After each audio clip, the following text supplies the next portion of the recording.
और हमारे अंदर क्रोध है, क्रोध ये सब, और ये दोनों को पैदा करने वाला कौन है? तो रजोगुण। ये दोनों को पैदा करते हैं। काम ये सा, क्रोध ये सा, रजोगुण समुद्भव, ये रजोगुण पैदा करता है। सदगुरु कबीर साहब ने हम आप सबों को संकेत किया कि सात्विक पुण्य निष्पत्ति पापोत्पत्तिश्च राजसै तामसै लोभयं किंतु वृथा आयु क्षपणं भवेत्। सात्विक पुण्य निष्पत्ति, इसी को सरल शब्दों में संकेत किया कि साच बरोबर कोई तपस्या नहीं और झूठ बरोबर कोई पाप भी नहीं। इसी बात को कहा हिंदी में कि साच बरोबर कोई तपस्या नहीं और झूठ बराबर कोई पाप नहीं।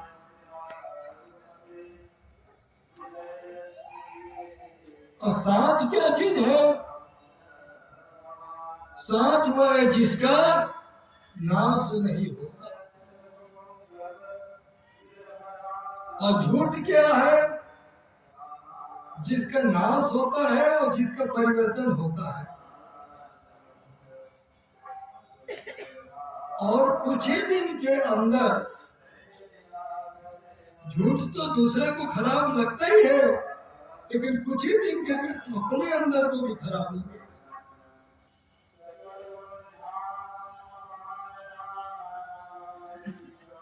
काम ये सा, क्रोध ये सा,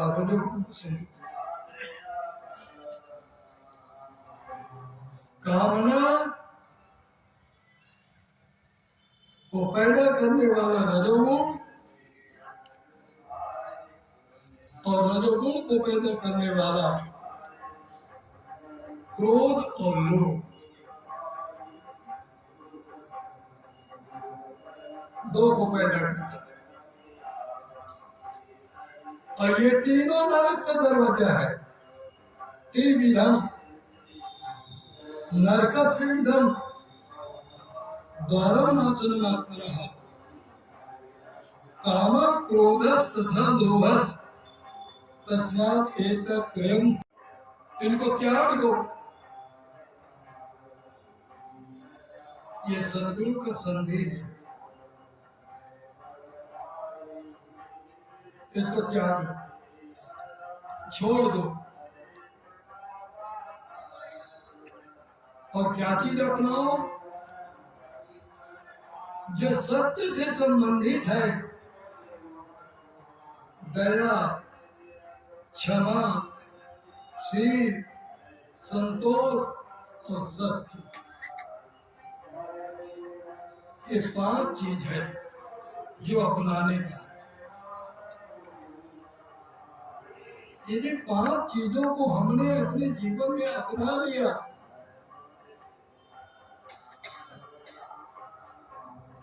तो इसको मोक्ष होने में कोई देर नहीं, बहुत जल्दी मोक्ष मिल जाए, आवागमन का बंधन मिट जाएगा, जिसको कहते हैं मुक्ति मिल जाएगी। क्योंकि जन्म और मरण ये बहुत बड़ा दुख का कारण है। जन्म मरण दूसरा दुख हो, इससे बढ़ करके कोई दुख नहीं है। और उसी को प्राप्त करने के लिए हम 24 घंटे लगेगी, वो ही प्राप्त हो जाए। जन्म ले ले, फिर मरे, फिर जन्म ले, फिर मरे। ठीक है, जन्मते मरते रहेंगे और मनुष्य में आ गए वो भक्त घराने में कहीं जन्म ले लिए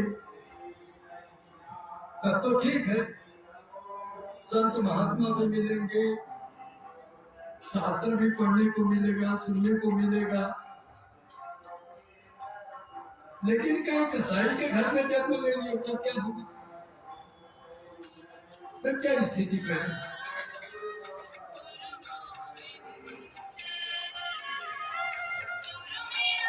हमारे ऋषि मुनि लोग यदि मनुष्य थोड़ा भी भूल किया,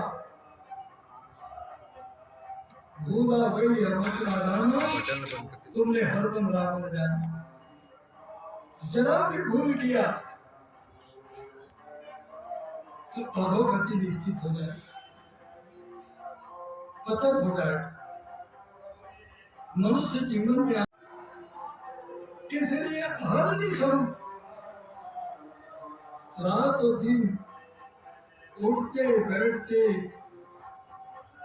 कर से कर्म करो विधिनाना और सूरत हीरा बुझा कृपा निधान। अपने सुरति को कृपा निधान में जोड़ दो, सत्पुरुष में जोड़ दो। जैसे सुरति जुटेगी तो कर्म में भी सुधार होगा, और यदि सुरति नहीं जुटेगी तो कर्म में कभी सुधार नहीं होगा। और जब सुधार नहीं होगा तो क्या होगा? तो काम क्रोध लोभ मोह अहंकार पैदा।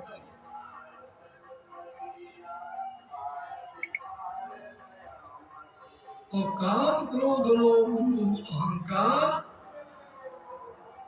ये सभी प्राणियों में होता है, सभी प्राणी में होता है।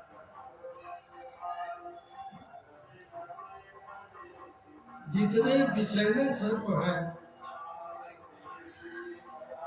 जितने खतरनाक हिंसक प्राणी हैं,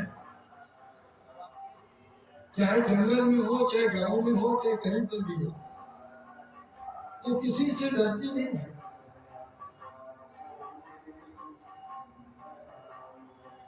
किसी से नहीं डर,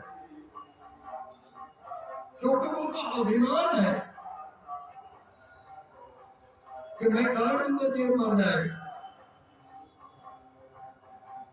और मेरे को ये डरता है, ये अभिमान है उसका।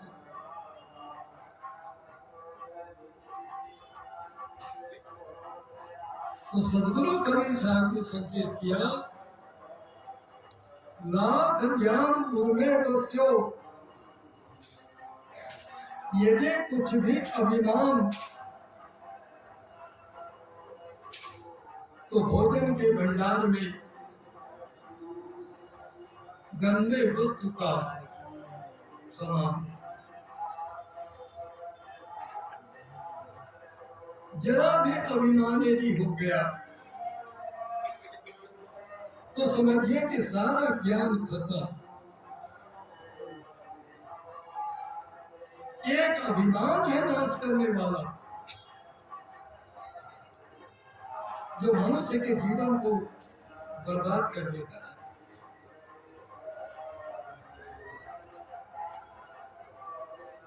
और जो अभिमान जिसको होता है उसका क्या लक्षण है? उसका लक्षण ही है कि ये मेरा है।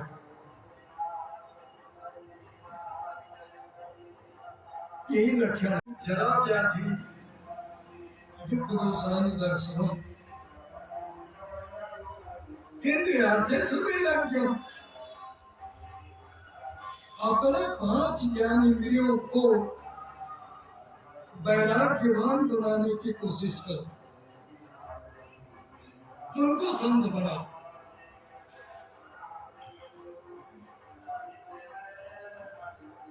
केवल शरीर को ही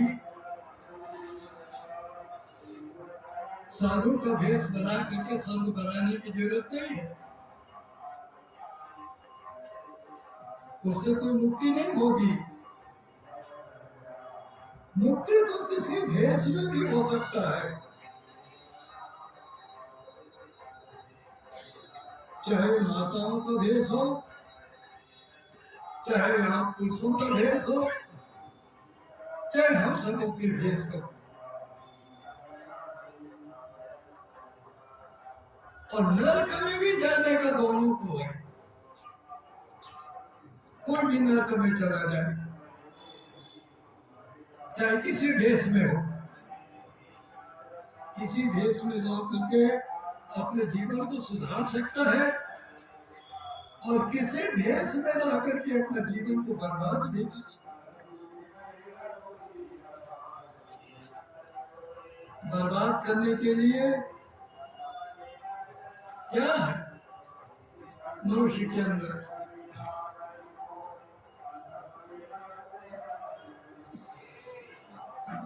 नर पशु, बड़े मार्मिक शब्द है, समझिएगा इसको। नर पशु और गुरु पशु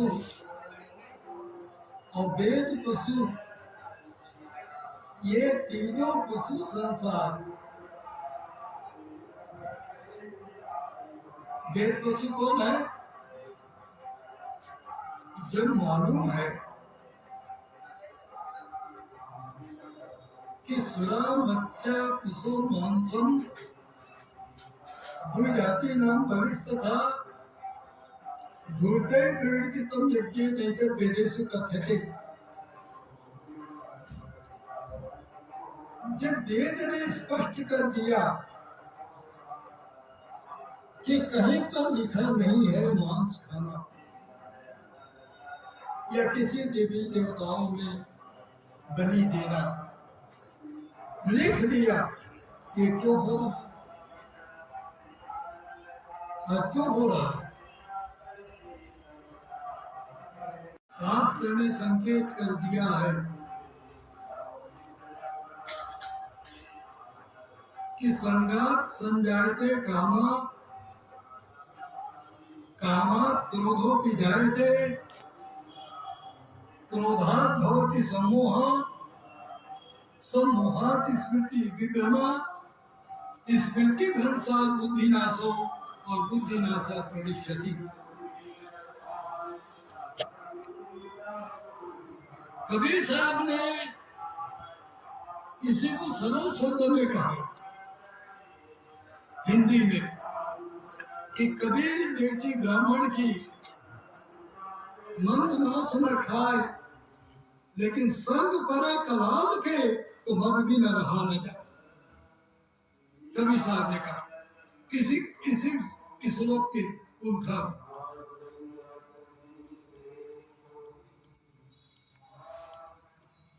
वो एक जमाने में बहुत ही कुछ ही दिन पहले बड़े कबीर पंथियों की प्रथा थी, है ना, जो ये घराना भी रहा है और भी। मैं तो कहता हूँ कि जितने प्राय मैं कहता हूँ जहाँ वो सब बड़े कबीर पंथी। क्यों बड़े कबीर पंथी रहे? इतना उनको सख्त मना क्यों किया गया था? इसलिए कि जहां तुम उनके यहाँ जाओगे या उनका पानी पियोगे तो तुम्हारा बुद्धि भ्रष्ट होगा।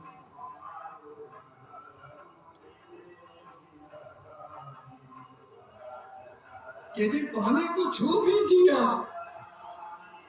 तो वो दोष पानी में आ।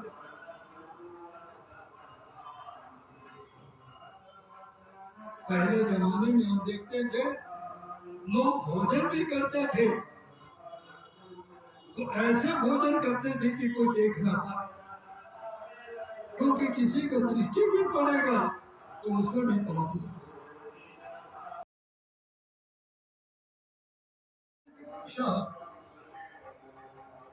अनिच्छन की वाष्णे बलाजी नियोजित। ये प्रभु ये बताओ कि हम नहीं चाहते कि नरक में जाएं। कोई नहीं चाहता है कि हम लड़ाई करें किसी से। अक्सर करके कोई नहीं चाहता कि हम किसी से मुकदमा करें, कि धन को लूटे, कि केवल विषयों को भोगे, ये चाहता नहीं।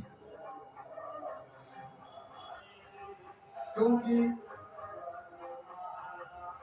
गोस्वामी जी ने भी कहा, यह तन कर फल विषय भाई स्वर्गम स्वम अंत दुखदाई, ये दुखदाई है। तो क्या कारण है? केना पृथ्वी न हृदय स्थितेना जानामि धर्मम न च मे प्रवृत्ति और जानामि अधर्मम न च मे निवृत्ति। केनापि देवेन, कौन ऐसा देव है अंदर, सबके अंदर अलग अलग रूप से, एक ही देव नहीं है। एक ही देव तो केवल परमात्मा सत्पुरुष है, एकम नित्यम विमल अचलम। लेकिन बर्बाद करने वाला एक नहीं है, वो एक है और सबके अलग अलग है।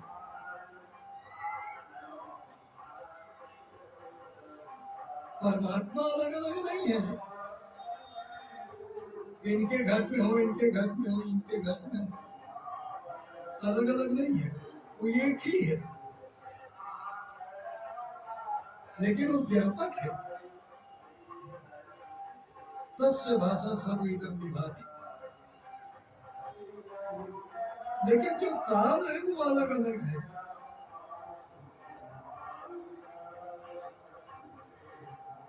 तो उसका क्या कारण है कि हम उसको समझ नहीं पाते और उसको हटा नहीं पाते, जबकि हटाना सरल है, उसको रखना कठिन है, हटाना सरल है। लेकिन हम हटाते नहीं। तो भगवान कृष्ण ने उसको उत्तर दिया, बड़े मार्गी की ये समझना कि हमारे अंदर